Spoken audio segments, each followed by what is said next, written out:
جب فوج یزید امام سجاد کے پاس پہنچی اور چاہا کہ رسول اللہ کے اس آخری چراغ کو بھی بجھا دے تو بی بی زینب علیہ السلام ان ظالموں سے آ کر کہتی ہے، اے لوگو، یہ رسول اللہ کے گھر کا آخری چراغ ہے، اگر اس کو شہید کرنا چاہتے ہو تو اس سے پہلے ہمیں شہید کرو۔ یزید کے فوجیوں نے امام سجاد علیہ السلام کو ہاتھ لگایا تو ان کا جسم بخار سے شدید گرم تھا۔ فوج یزید نے یہ کہا کہ یہ تو بہت ہی بیمار ہے، شاید یہ راستے کی سختی ہی نہ دیکھ پائے اور راستے ہی میں اس کی جان چلی جائے۔ بس اس بیمار کو زنجیروں میں جکڑ کر قیدی بنا کر کوفے اور شام لے جایا گیا۔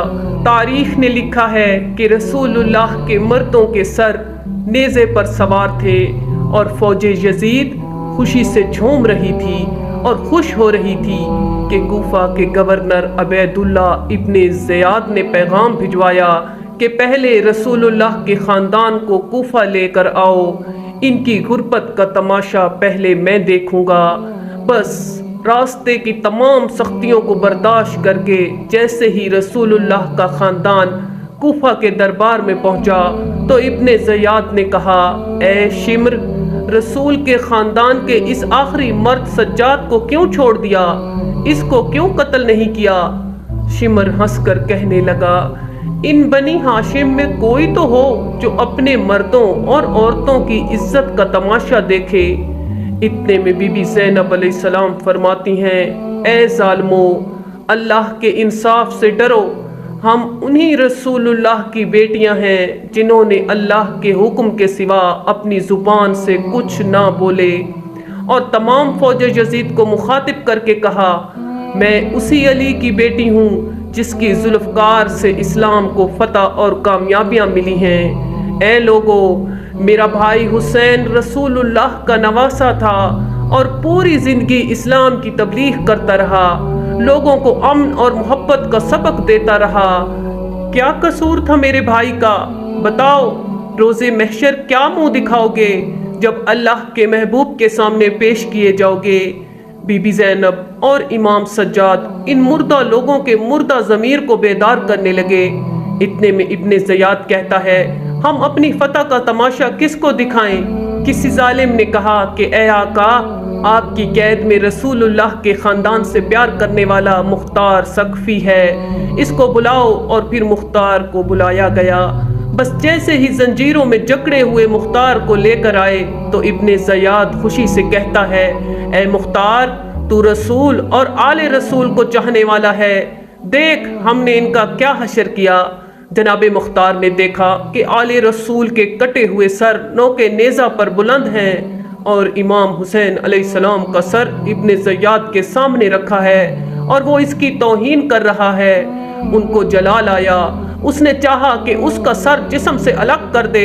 اتنے میں امام سجاد حضرت مختار کے کندھے پر ہاتھ رکھ کر کہتے ہیں، چچا مختار، یہ سر اکیلا نہیں، ان کے ساتھ رسول اللہ کی بیٹیاں قیدی ہو کر کھڑی ہیں۔ حضرت مختار چیخ کر روتے ہیں اور روضہ رسول کی طرف منہ کر کے فریاد کرتے ہیں، ان ظالموں نے دولت اور طاقت کے نشے میں آپ کے خاندان کے ساتھ وہ ظلم کیا جس کو تاریخ کبھی نہیں بھولے گی۔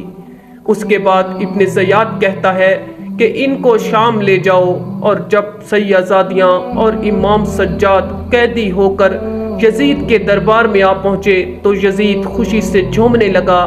اتنے میں امام حسین علیہ السلام کا سر مبارک یزید کے سامنے پیش کیا گیا تو یزید اپنے ہاتھ میں لاٹھی لے کر امام حسین کے پاک لبوں پر مارنے لگا اور ہنس ہنس کر یہ کہہ رہا تھا، کاش آج میرے بابا زندہ ہوتا تو ان کو میں بتاتا کہ میں نے بنی ہاشم کا کیا حال کیا۔ یزید رسول اللہ کے نواسے کی مسلسل توہین کر ہی رہا تھا کہ بی بی زینب علیہ السلام اٹھیں اور تاریخ اسلام کا سب سے بڑا خطبہ دیا جو اپنی مثال میں فصیح اور طاقتور خطبہ ہے۔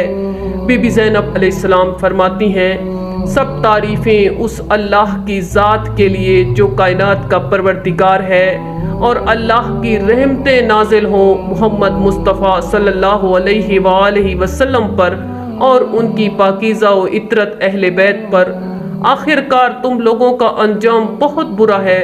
تم نے اپنے دامن حیات کو برائیوں کی سیاہی سے داغدار کر دیا، اہل بیت کے خون سے اپنے ہاتھ رنگ دیے، اپنے خدا کی آیات کو جھٹلایا اور ان آیات کا مذاق اڑایا۔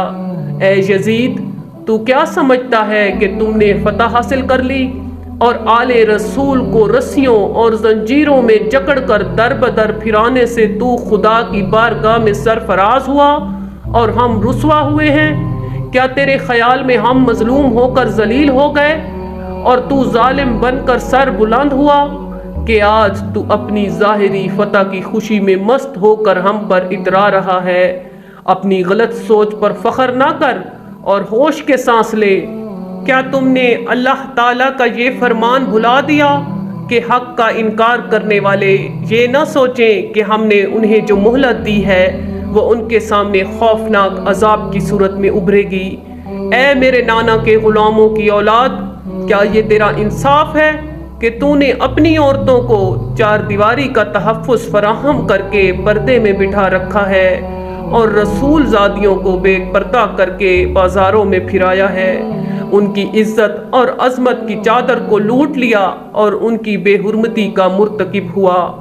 آج تیری یہ جرات اس لیے بڑھی کہ ہمارے سرپرستوں کو، ہمارے وارثوں کو تو نے بے دردی سے مار دیا، اور آج رسول زادیوں کے ساتھ ہمدردی اور حفاظت کرنے والا کوئی نہیں۔ اور ہاں، اس شخص سے بھلائی کی کیا توقع ہو سکتی ہے کہ جس کی ماں یزید کی دادی نے صحابی رسول کے جگر کو چبایا ہو، اور اس شخص سے کیا امید کی جا سکتی ہے جس نے شہیدوں کا خون پی رکھا ہو؟ وہ شخص کس طرح ہم اہل بیت پر رحم کرے گا جو بغض اور عداوت اور کینے سے بھرے ہوئے دل کے ساتھ ہمیں دیکھتا ہے؟ اے یزید، کیا تجھے حیا نہیں آتی کہ تو جوانان جنت کے سردار حسین ابن علی کے دندان مبارک پر چھڑی مار کر ان کی بے ادبی کر رہا ہے؟ اے یزید، تو نے شجرہ طیبہ کی جڑیں کاٹنے کے گھناؤنے جرم کا ارتکاب کیا ہے۔ تو نے اولاد رسول کے خون میں اپنے ہاتھ رنگین کیے۔ اس کے بعد حضرت زینب علیہ السلام نے آسمان کی طرف منہ کر کے بارگاہ الہی میں عرض کیا، اے ہمارے پروردگار، تو ہمارا حق ان ظالموں سے ہمیں دلا دے اور تو ہمارے حق کا بدلہ ان سے لے لے۔ اے اللہ پاک، تو ان پر اپنا غضب نازل فرما۔ اے یزید، تم نے ہمارے عزیزوں کو خون میں نہلایا۔ اے یزید، قسم ہے اللہ پاک کی ذات کی، تو نے جو ظلم کیا وہ اپنے ساتھ کیا۔ تو رسول خدا کے سامنے ایک مجرم کی صورت میں لایا جائے گا۔ اے یزید، یاد رکھ، اللہ آل رسول کا تجھ سے انتقام لے گا۔